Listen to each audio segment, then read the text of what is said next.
Chapter 4. Calm in Storm. Dr. Manette did not return until the morning of the fourth day of his absence.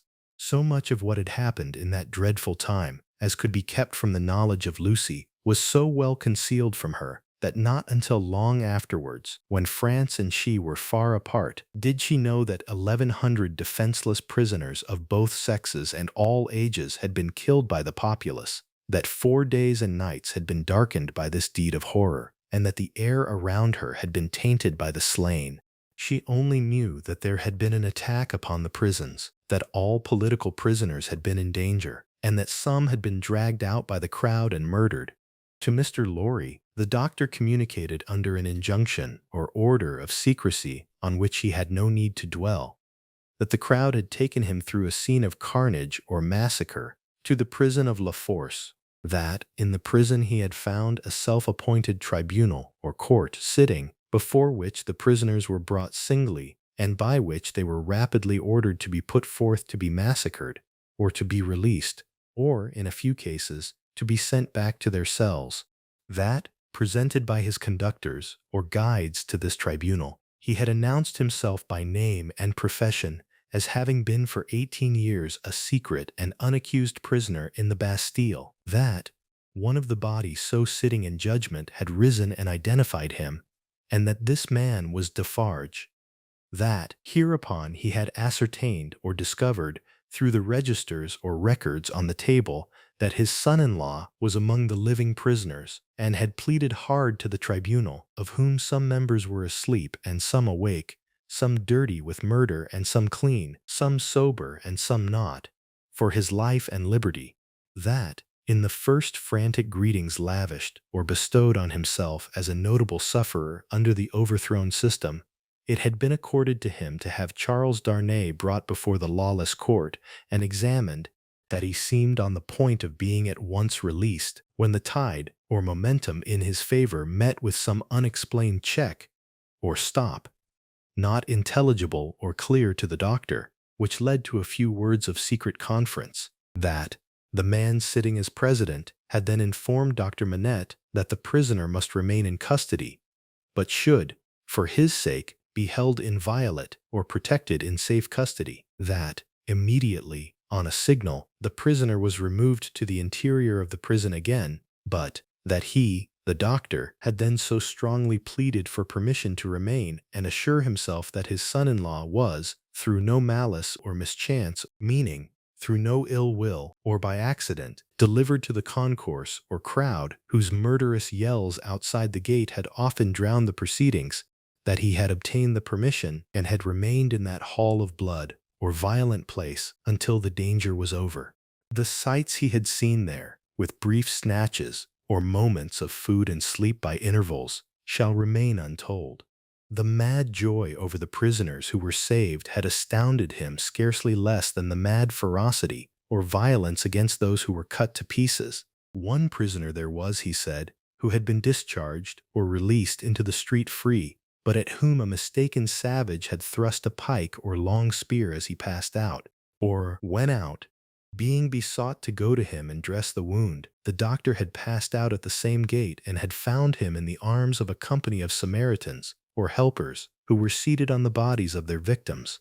With an inconsistency as monstrous as anything in this awful nightmare, they had helped the healer and tended the wounded man with the gentlest solicitude or care, had made a litter for him, or an improvised stretcher, and escorted him carefully from the spot, had then caught up their weapons and plunged anew, or again, into a butchery so dreadful that the doctor had covered his eyes with his hands and swooned away in the midst of it. As Mr. Lorry received these confidences, and as he watched the face of his friend, now 62 years of age, a misgiving or doubt arose within him that such dread experiences would revive the old danger. But he had never seen his friend in his present aspect or appearance. He had never at all known him in his present character or personality. For the first time the doctor felt, now, that his suffering was strength and power. For the first time he felt that in that sharp fire he had slowly forged or built the iron which could break the prison door of his daughter's husband and deliver him. It all tended to a good end, my friend. It was not mere waste and ruin, as my beloved child was helpful in restoring me to myself. I will be helpful now in restoring the dearest part of herself to her. By the aid of heaven I will do it. Thus, Dr. Manette. And when Jarvis Lorry saw the kindled or ignited eyes, the resolute or determined face, the calm, strong look and bearing of the man whose life always seemed to him to have been stopped, like a clock, for so many years, and then set going again with an energy which had lain dormant or inactive during the cessation or stop of its usefulness, he believed greater things than the doctor had at that time to contend with would have yielded before his persevering or determined purpose. While he kept himself in his place as a physician whose business was with all degrees of mankind, bond and free, rich and poor, bad and good, he used his personal influence so wisely that he was soon the inspecting physician of 3 prisons, and among them of La Force. He could now assure Lucie that her husband was no longer confined alone, but was mixed with the general body of prisoners. He saw her husband weekly, and brought sweet messages to her, straight from his lips. Sometimes her husband himself sent a letter to her, though never by the doctor's hand, but she was not permitted to write to him. For, among the many wild suspicions of plots in the prisons, the wildest of all pointed at emigrants who were known to have made friends or permanent connections abroad. This new life of the doctor's was an anxious life, no doubt. Still, the sagacious or wise Mr. Lorry saw that there was a new sustaining pride in it, nothing unbecoming tinged, meaning that nothing inappropriate colored the pride. It was a natural and worthy one, but he observed it as a curiosity. The doctor knew that up to that time his imprisonment had been associated in the minds of his daughter and his friend with his personal affliction or condition, deprivation and weakness.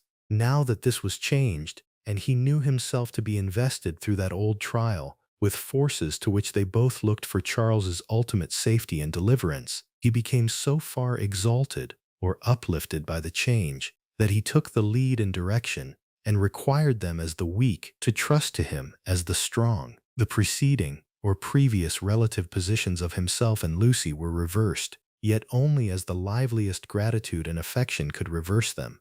For he could have had no pride but in rendering or offering some service to her who had rendered so much to him. All curious to see, thought Mr. Lorry, in his amiably or kindly shrewd way, but all natural and right. So, take the lead, my dear friend, and keep it. It couldn't be in better hands. But, though the doctor tried hard and never ceased trying to get Charles Darnay set at liberty or free, or at least to get him brought to trial, the public current of the time set too strong and fast for him. The new era began. The king was tried, doomed, and beheaded. The Republic of Liberty, or freedom, equality, fraternity, or brotherhood, or death, declared for victory or death against the world in arms. The black flag waved night and day from the great towers of Notre Dame. 300,000 men, summoned to rise against the tyrants of the earth, rose from all the varying soils or lands of France, as if the dragon's teeth, which is a reference to the ancient myth of Cadmus, who sowed or planted dragon's teeth that sprang up as fully armed warriors ready for battle, had been sown broadcast or spread widely, and had yielded fruit equally on hill and plain, on rock, in gravel, and alluvial or fertile mud, under the bright sky of the south, and under the clouds of the north, in fell and forest, in the vineyards and the olive grounds, and among the cropped grass and the stubble of the corn, along the fruitful banks of the broad rivers, and in the sand of the seashore. What private solicitude or concern could rear itself against the deluge or flood of the year 1 of liberty? The deluge or flood, rising from below, not falling from above, and with the windows of heaven shut, not opened. There was no pause, no pity, no peace, no interval of relenting rest, no measurement of time. Though days and nights circled as regularly as when time was young, and the evening and morning were the first day, other count of time there was none. Hold of it was lost in the raging fever of a nation, as it is in the fever of one patient. Now, breaking the unnatural silence of a whole city, The executioner showed the people the head of the king, and now, it seemed almost in the same breath, the head of his fair or beautiful wife, which had had 8 weary months of imprisoned widowhood and misery to turn it gray. And yet, observing the strange law of contradiction which obtains in all such cases, the time was long, while it flamed by so fast. A revolutionary tribunal in the capital, and 40 or 50,000 revolutionary committees all over the land. A law of the suspected, which was a new law targeting suspected enemies, which struck away all security for liberty or life, and delivered over any good and innocent person to any bad and guilty one.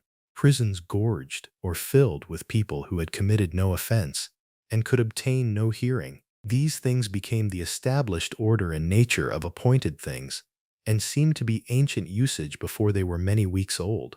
Above all, one hideous figure grew as familiar as if it had been before the general gaze from the foundations of the world, the figure of the sharp female called La Guillotine. It was the popular theme for jests or jokes. It was the best cure for headache. It infallibly or always prevented the hair from turning gray. It imparted a peculiar delicacy to the complexion. It was the national razor or guillotine, which shaved close. Who kissed La Guillotine, looked through the little window and sneezed into the sack. It was the sign of the regeneration or renewal of the human race. It superseded or replaced the cross. Models of it were worn on breasts from which the cross was discarded, and it was bowed down to and believed in where the cross was denied. It sheared off heads so many that it, and the ground it most polluted, were a rotten red. It was taken to pieces like a toy puzzle for a young devil, and was put together again when the occasion wanted it. It hushed the eloquent or the fluent, struck down the powerful, abolished the beautiful and good. 22 friends of high public mark, 21 living and 1 dead. It had lopped or cut the heads off, in one morning, in as many minutes. The name of the strong man of old Scripture, or the Hebrew Bible, had descended to the chief functionary, or official, who worked it. But, so armed, he was stronger than his namesake, or biblical counterpart, and blinder, or more ruthless, and tore away the gates of God's own temple every day. Among these terrors, and the brood or offspring belonging to them, the doctor walked with a steady head, confident in his power, cautiously persistent in his end, never doubting that he would save Lucie's husband at last. Yet the current of the time swept by, so strong and deep, and carried the time away so fiercely that Charles had lain in prison 1 year and 3 months, when the doctor was thus steady and confident. So much more wicked and distracted had the revolution grown in that December month, that the rivers of the South were encumbered or obstructed with the bodies of the violently drowned by night, and prisoners were shot in lines and squares under the southern wintry sun. Still, the doctor walked among the terrors with a steady head. No man better known than he, in Paris at that day. No man in a stranger situation, silent, humane, indispensable in hospital and prison, using his art equally among assassins or murderers and victims. He was a man apart in the exercise of his skill. The appearance and the story of the Bastille captive removed him from all other men. He was not suspected or brought in question any more than if he had indeed been recalled to life some 18 years before, or were a spirit moving among mortals. Thank you for joining us through this chapter of A Tale of Two Cities. If you're enjoying the story, the vocabulary lessons, and the background information that makes this classic novel more coherent, please hit that subscribe button and turn on notifications. Let's keep learning together. See you in the next chapter.